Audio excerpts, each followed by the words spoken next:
seeing all these symptoms, they get really bad to the point where I wasn't getting out of bed, and I was then self-harming. At that point, I didn't think things could get worse, and they did. I ended up being hospitalized multiple times, being in and out of the hospital, in and out of seeing the doctors. Welcome back, guys. This is the Human Ambition Podcast in the Vancouver Takeover. I'm your host, Joshua Adera, and this is where we get people on with a passion and a story. Today we have Alysha. So Alysha, let's jump into your story. Okay.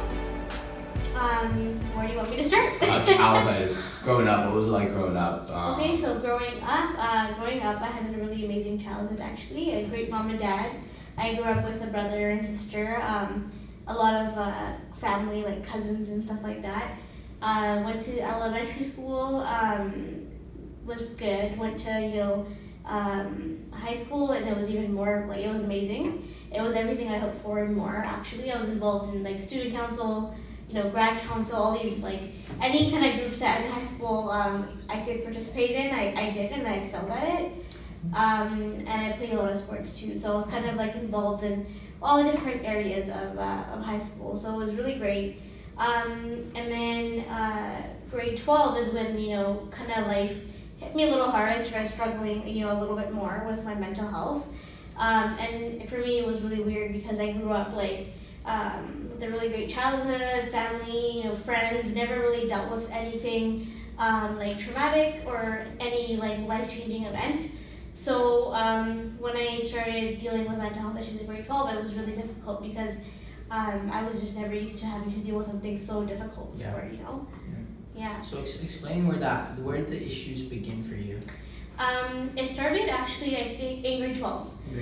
Before that, things were, okay. I had, mild symptoms of mental health symptoms, and we all do. I see it's like a spectrum. I see it as, right. Okay. So I feel like we're on this like little spectrum, and we go up and down, up and down. And then some people have to get medication for it, or whatever.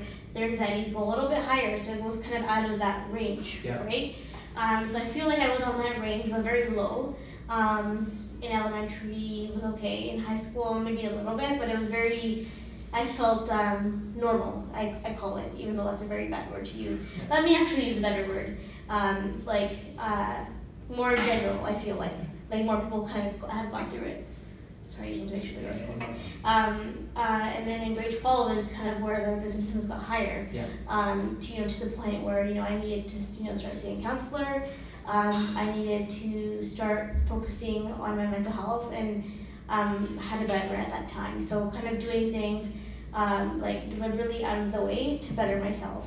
So having to focus on self-care, having to learn things like journaling, going to counseling, going to different groups like meditation maybe, the gym, starting all these different things to kind of have to help me lessen that anxiety and the symptoms of depression that was happening, like mood swings a lot was for me, I struggled with.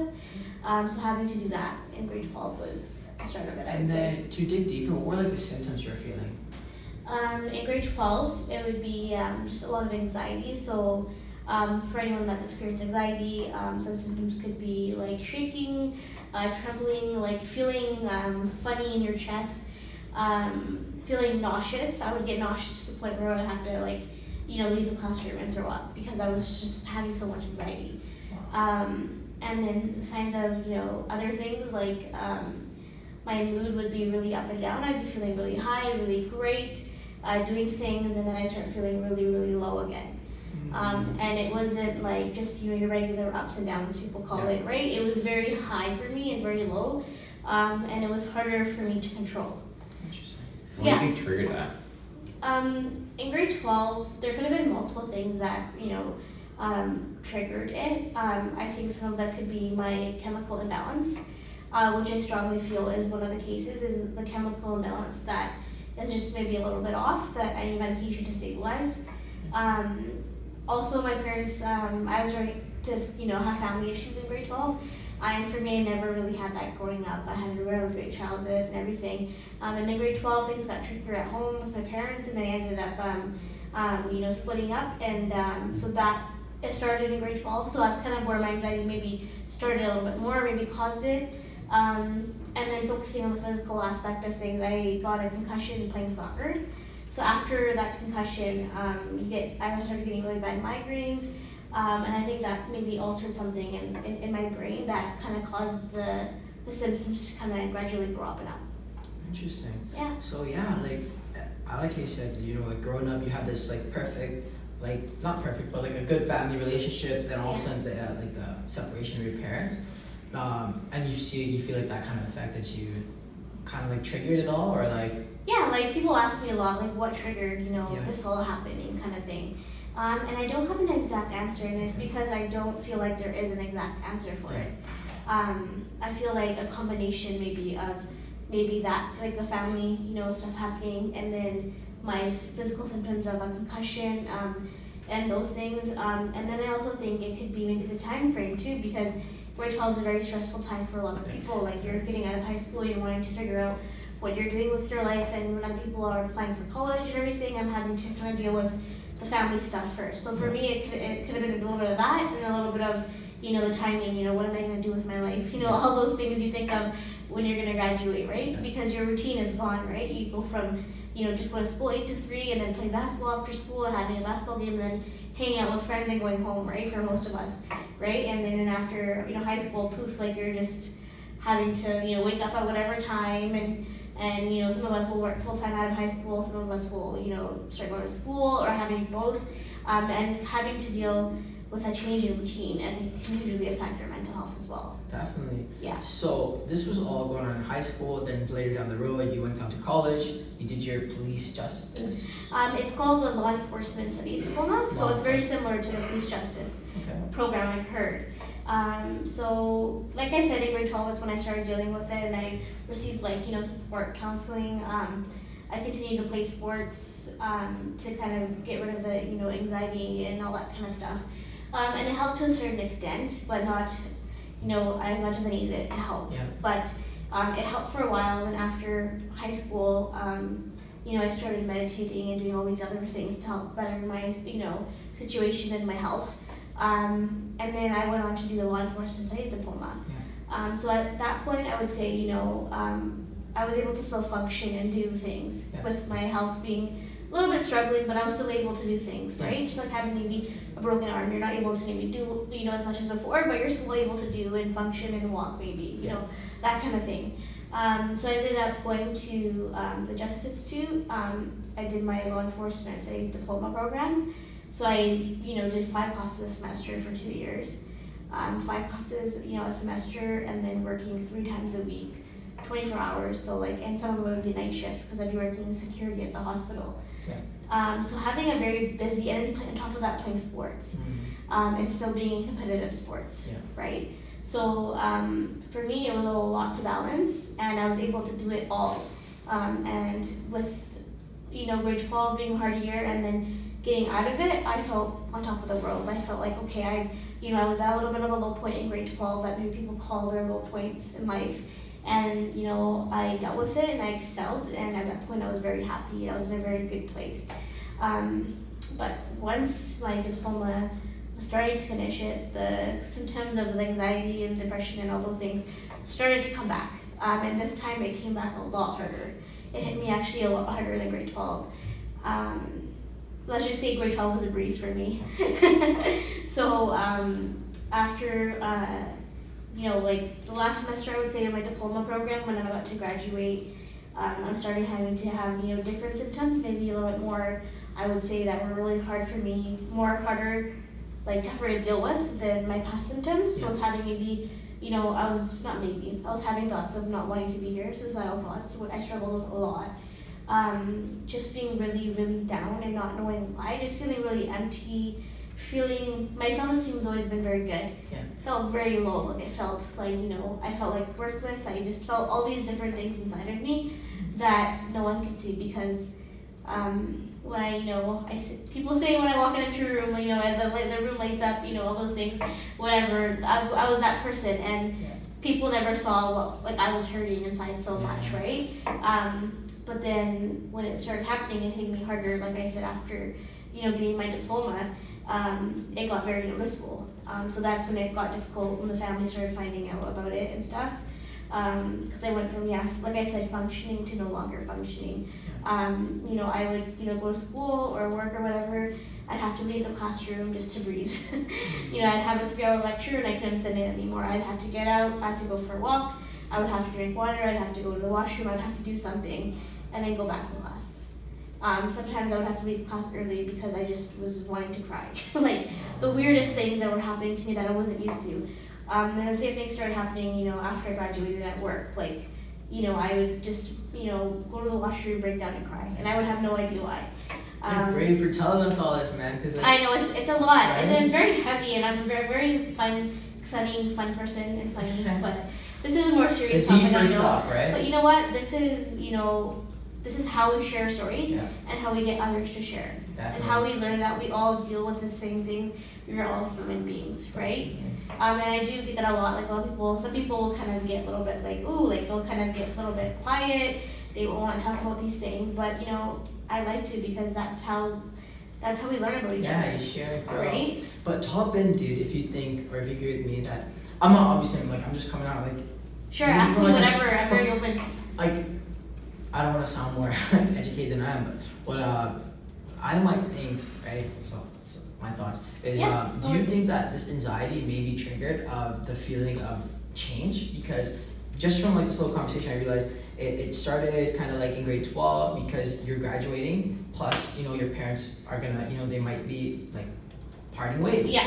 Right? Yeah. And then that was pretty bad, but then when you go to college, you're about to graduate, you realize, okay, so I'm done the college phase and I'm going into the real world now. Do you think maybe that is something to do with it, or have you thought about that before? You know what? It's funny. I never really thought about that. That's a very good point, though. I never noticed that pattern.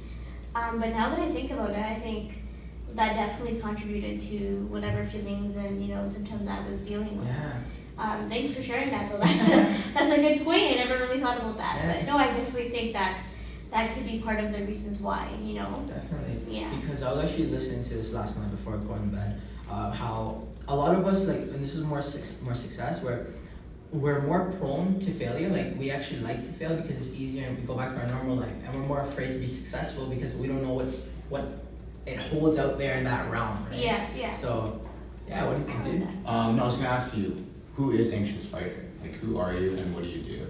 So that kind of brings me, along to why I started this page. So, it actually kind of started after, like I said, after, I'll kind of go into the end part of my story and then I can go into that. But, so after I ended up getting all these symptoms, and they get really bad to the point where I wasn't getting out of bed and I was then self-harming. At that point, I didn't think things could get worse, and they did. I ended up being hospitalized multiple times, being in and out of the hospital, in and out of seeing the doctors, psychiatrists, psychologists, counselors, everything. I'm like, at this point, I think I could be a mental health, I don't know, star professional, because I've seen it all. I've done all the therapies, and that there's medications, all that kind of stuff. So after kind of with the hospitalizations and stuff, I thought things couldn't get worse, and then they did. I acted on my thoughts, and I tried to end things. So I tried a couple of times, and then I had a serious attempt to end my life in March of last year. It happens, right? It happens more than we think, actually. People just don't share it. Yeah, right? The crazy thing is, are you the third person?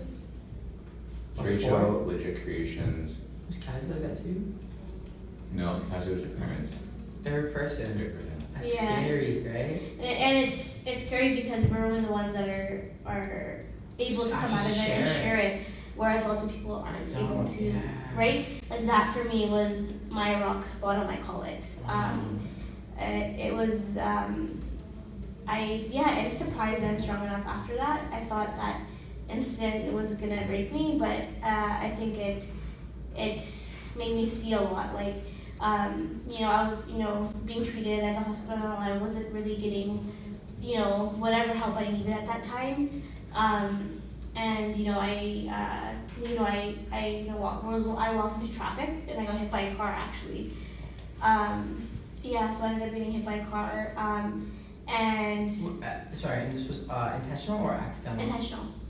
Yeah. So I was just, I was tired. I was having these thoughts, and I ended up acting on the thoughts. And I never thought it'd get to that point, but it did. And if people know me in high school, and they would never think, this would happen to me. And I never thought it happened to me. But it happened, I did it, and I was lying there, and 911 was called, and I couldn't move at all. The paramedics came, and I remember that ride to the hospital was terrible. Every bump, every speed bump they went through, like the ambulance was going very slow because it was very painful. I had a broken arm, back, and it was a traumatic incident, not only for me but for my family. The driver that I hit you. Well, he hit me, but I hit him. I joke about it because you can joke about. I like to joke about whatever it is. I joke about things because they help me feel better. But despite the joking around, it was a very traumatic incident.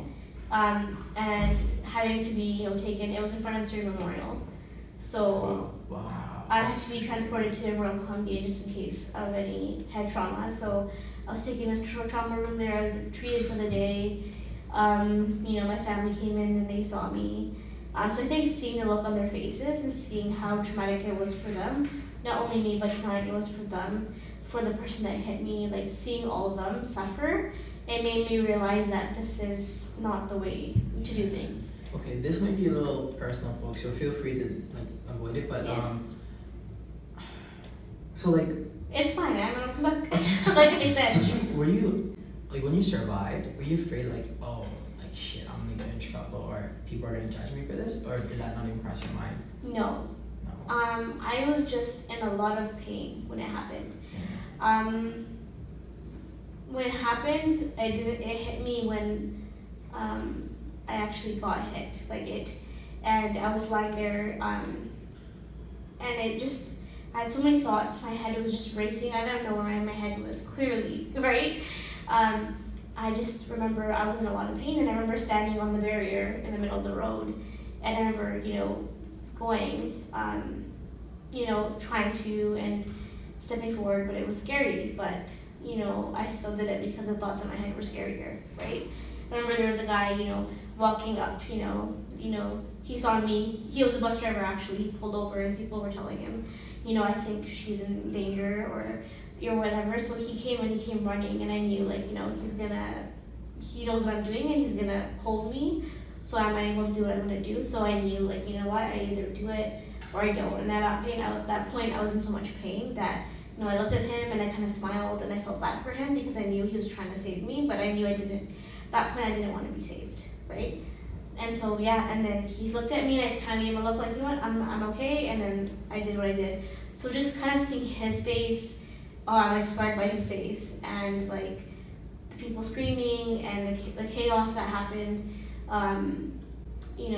just my family seeing me like that, I think that was the biggest thing for me. Wow. That's insane. Just thinking about it. Have you ever seen that guy since?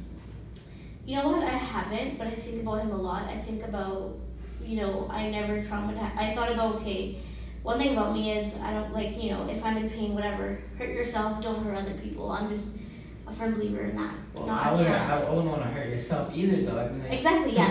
And I agree with that, but when I feel when someone's in pain, you know what? If you're going to hurt someone, don't hurt innocent people. And I feel I felt really terrible that I traumatized not only my family, but people that don't even know me, right? That I never thought the anxiety that I've created now for them, right? When they're driving, they're probably scared, when they're passing a crosswalk, right? Yeah. So I get those anxieties, I get those feelings when I see a car passing or if I'm walking, I get those for sure, but I never thought, the person driving would feel that way, right? So no, I haven't, but I've requested a police report of the whole incident, and I saw it once and I threw it in the garbage, but I'm going to request it again because I feel the need to reach out to him and, kind of tell him where I was at and that I'm okay and that I'm sorry, Wow, no, So, That's insane. Yeah. Thinking about that, that was a year ago? Yeah. Yeah, it was on March 20th. Wow. So that was my rock bottom, and that's actually kind of what led me to Spider, like you said earlier. March 22nd last year or this year? last year. Okay, I was gonna say, I'm like, dang. No, sorry, 2 years ago now. We're in what? 2018. 2016 of March. 2017, yeah. So a year and a half ago, approximately. And do you feel that changed your life then? You know, it did. It was a very big event, and it did not hit me what happened until I was lying there, and the cop said, is she gonna make it? And when he said that to the paramedic, I was like, oh my god, like I actually did this. Like, it hit me when the cop said that. Like, is she gonna make it to the hospital? I'm like, what do you mean? Like, who are they talking about? And I'm realizing they're talking about me. Who else are they talking about, right? Just laying down there. Just laying there, and I couldn't move, and I just remember they had to like cut my clothes, and it was just it was traumatic, a traumatic event. And I don't let myself feel bad about it, because this is totally wrong of me, and I shouldn't feel this way, but I feel like I did it to myself. Because, essentially I acted on, that. But the thing is, I was very, very sick, right? So, I try not to feel so bad about it, but I still do, But I try not to, but, when you traumatize, other people's, it makes it harder for, you to live with, right? So now do you regularly visit like a counselor or therapist, or? Yeah, so that was, like I said, my rock bottom, and then after that, I knew, like I spent a few weeks in the hospital having to just take medication, get myself stabilized physically and mentally. And so once I did that, I came out of the hospital, got a lot of more, like, my parents aren't together, but, my mom decided that, I need the support of both my parents and my other family members, so we ended up moving back in with my dad. So they helped, they co-parented for me, so which is very sweet of them. Like, we all live together, but they're not together. But it's nice for me because I have the support of both of them in the household, and I have the support of my brother, sister, and all that kind of thing, right? So that's kind of where I've kind of been at in the last year, is just focusing on that and having to heal with seeing a counselor, psychiatrist, and having to do all those things to better a situation. Yeah. Wow, that's deep. Yeah. The fact that you're still here, right? So it means. Yeah. And that was that your first attempt, or that was like your first real attempt? I felt like that was my second.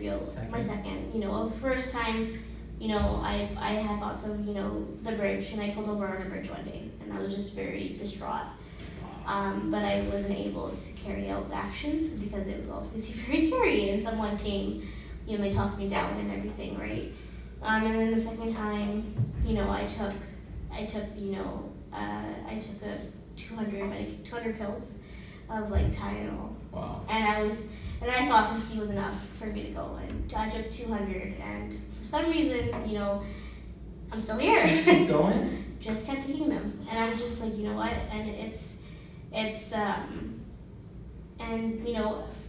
people, I never understood why people can do that to themselves, or that they can, self-harm, like cut and all those things, until I started doing it myself. Like, I never thought I would be able to do those things. I never understood why, and I felt bad for people that did, because I'm like, what makes them so, in so much pain that they hurt themselves physically, right? And then when I felt the same emotions, the same pain, I understood it.